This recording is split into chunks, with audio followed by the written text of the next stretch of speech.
sense. And I don't sit like this with a lot of white people because why? we are not South Africa. People think Africans and white people sit more like this together.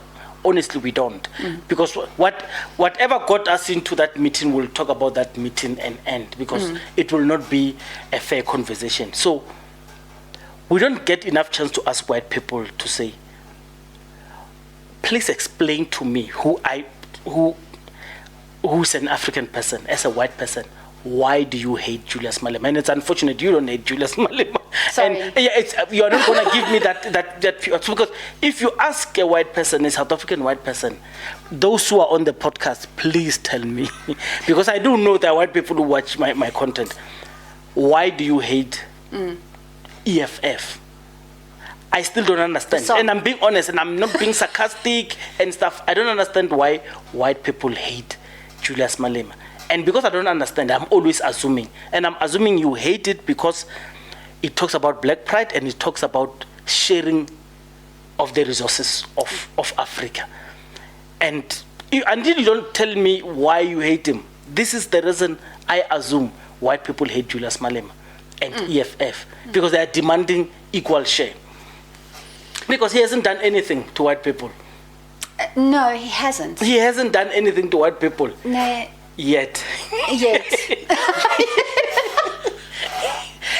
And they use that yet as if it's a big thing. He hasn't done anything. Yeah, but it will always, if it wasn't Julius Malema, it would have been someone else. Anyone that has got, the one thing is, I went through all the interviews. Remember when AfriForum took Julius Malema to court for hate speech? And I went through all those interviews, and I heard how the court hearing or the court. Okay. Yeah. So the court hearing, and I listened to him, and AfriForum doesn't know how much of a favor they did for him there. Yes. Because they gave him a platform to say things that, when I listened to it, I was like, okay, but you see, I'm already preaching to the choir on that side.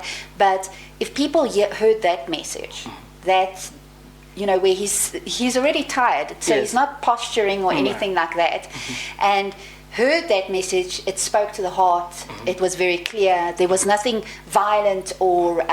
He was relaxed in the dog. He was tired. It was hours. Yes.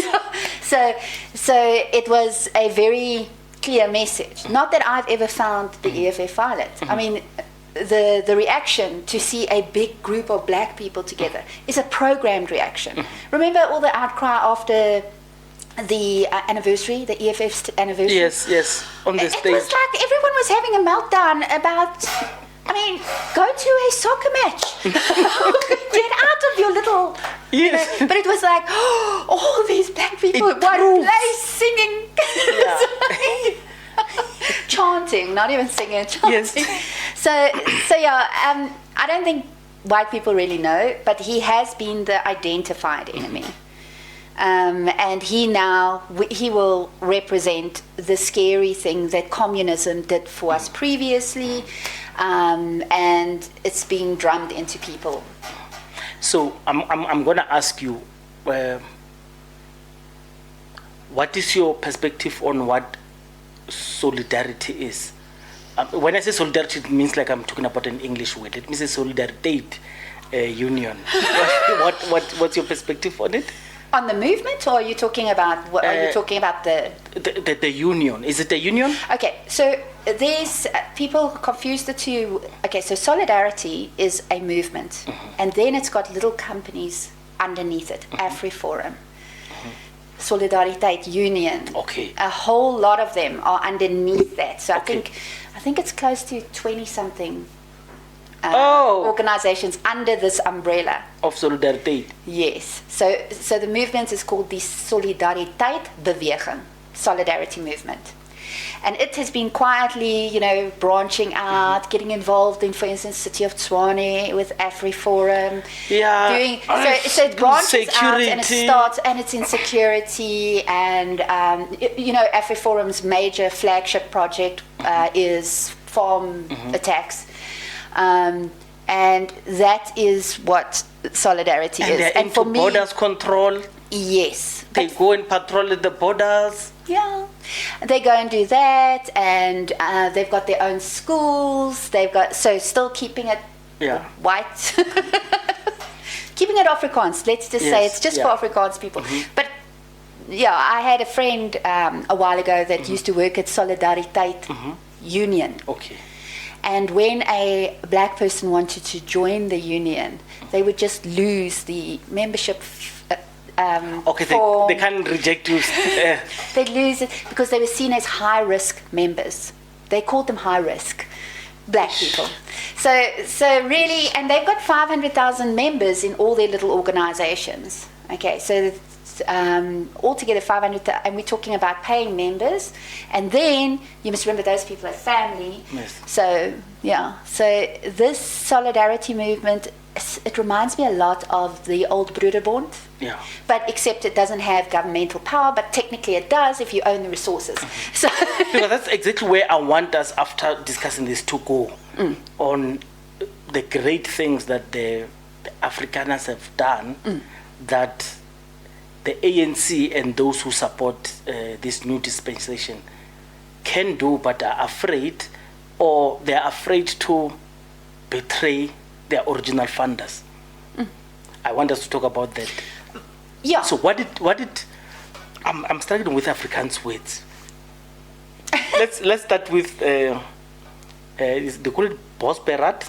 Yes. Yeah, Bosberaad is what is when, after they stuck in Codesa, they went to the bush. Yes. And have a caucus there. Yes. That's where Rolf Meyer prickled Ramaphosa with a fish hook, right? There's a narrative of what they and they come up with the Act 108 of the Constitution, and so this is where stuff was smoothed, and they went back. So that little thing is called a Bosberaad. Yes. Okay, so Bosberaad means a bush talk. What does it mean? Yes, it is interaction in the bush. Oh, okay. So it's kind of like a team building. Okay. Yeah, every time people Let's get on the same page. Every time people speak about Bosberaad, because I don't understand the word correctly, I say no, that's. So it's Bos is bush, It's and then bush. Beraad is we advising each other. Oh, okay. Yeah. All right.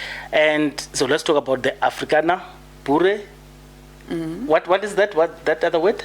What? Broederbond or what? Broederbond. Broederbond, not Boere. No, Broederbond. Please explain it to us. Just try to keep it as short as possible, but so we could understand, because it's a very important time in our history. Of they had a vision and they worked on it, and because I want to compare it as to why did we fail after taking government. Okay. So what was it, and what was the intention there? Okay, so the Broederbond was about consolidating power within a group of elite white Afrikaners in South Africa. And they then, the way they did that is they made sure that they influenced everything, okay, from education, government. They advised, for instance, at that stage, the prime ministers were only chosen if they were members of the Broederbond. Okay. So it was kind of a feed. If you had a high position, you were linked to the Broederbond. The Broederbond signed off on anything. Was the aristocracy of their Afrikaner cream? You could say. Okay. You could say cream. Okay. Yeah, and well off, and they managed things that way.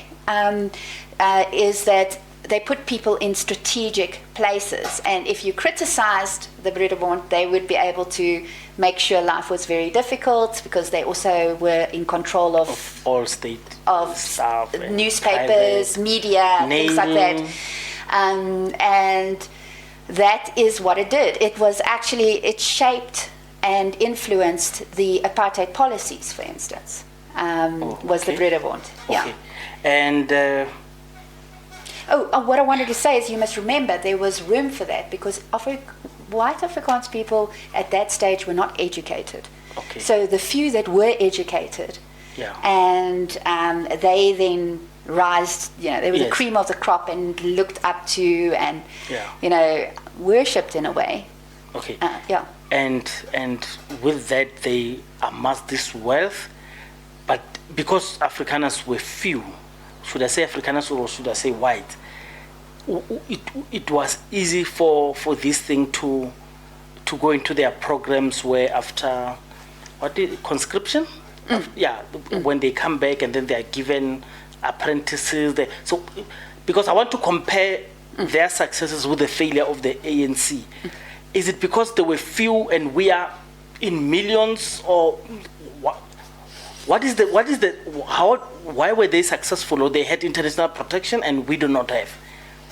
I think, okay, so the first thing that we should start off, there was no resistance to that kind of... Internally and externally? Yeah. There was no resistance internally and externally up until a certain stage where it got too much, and the international, they waited for how many years before they acted, and then still continued doing backdoor deals with South Africa's apartheid government. So we know that, and we know the links between Israel and which is very strange because, well, that's a sideshow.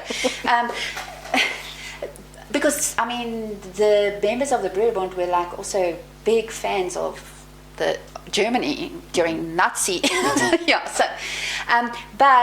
So the first thing was there's no resistance. Okay, so imagine a world where the ANC takes over and all resistance, anything that is kicking against change, is taken out of the way. So you take away the media, which is currently owned, know how.